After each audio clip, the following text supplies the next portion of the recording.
കോട്ടയത്തെ LDF സ്ഥാനാർത്ഥി Thomas ചാഴികാടനൊപ്പം വേദി പങ്കിട്ട ഭാരവാഹിക്കെതിരെ കൂടുതൽ നടപടിയുമായി NSS. Meenachil taluk union president CP ചന്ദ്രൻ നായരെ ഡയറക്ടർ ബോർഡിൽ നിന്ന് പുറത്താക്കി.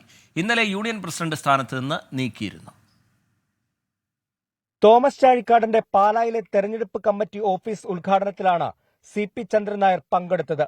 മീനച്ചിൽ NSS താലൂക്ക് യൂണിയനിലെ ഒരു വിഭാഗം ഇതിനെതിരെ പ്രതിഷേധം ഉന്നയിച്ചു. തുടർന്ന് NSS നേതൃത്വം CP ചന്ദ്രൻ നായരെ മീനച്ചിൽ യൂണിയൻ പ്രസിഡന്റ് സ്ഥാനത്ത് നിന്ന് നീക്കി. വൈസ് പ്രസിഡന്റിന് ചുമതല നൽകി പുതിയ കമ്മിറ്റിയും രൂപീകരിച്ചു. ഇതിനു പിന്നാലെയാണ് ഡയറക്ടർ ബോർഡിൽ നിന്നും ചന്ദ്രൻ നായരെ പുറത്താക്കിയത്. സമദൂരമെന്ന NSS നിലപാടിനെതിരെ പ്രവർത്തിച്ചു എന്നതിന്റെ പേരിലാണ് നടപടി. വിഷയം അടഞ്ഞ അധ്യായമാണെന്നും കൂടുതൽ ചർച്ച ചെയ്യേണ്ടതില്ലെന്നും NSS general secretary Sukumaran Nair പ്രതികരിച്ചു. സംഭവത്തിൽ LDFും തോമസ് ചാഴികാടനും പ്രതികരിക്കാൻ തയ്യാറായിട്ടില്ല. കഴിഞ്ഞ കുറെ വർഷങ്ങളായി പാലാ നഗരസഭയിൽ ചന്ദ്രൻ നായർ ഇടത് സ്വതന്ത്രനായി കൌൺസിലറായിരുന്നു.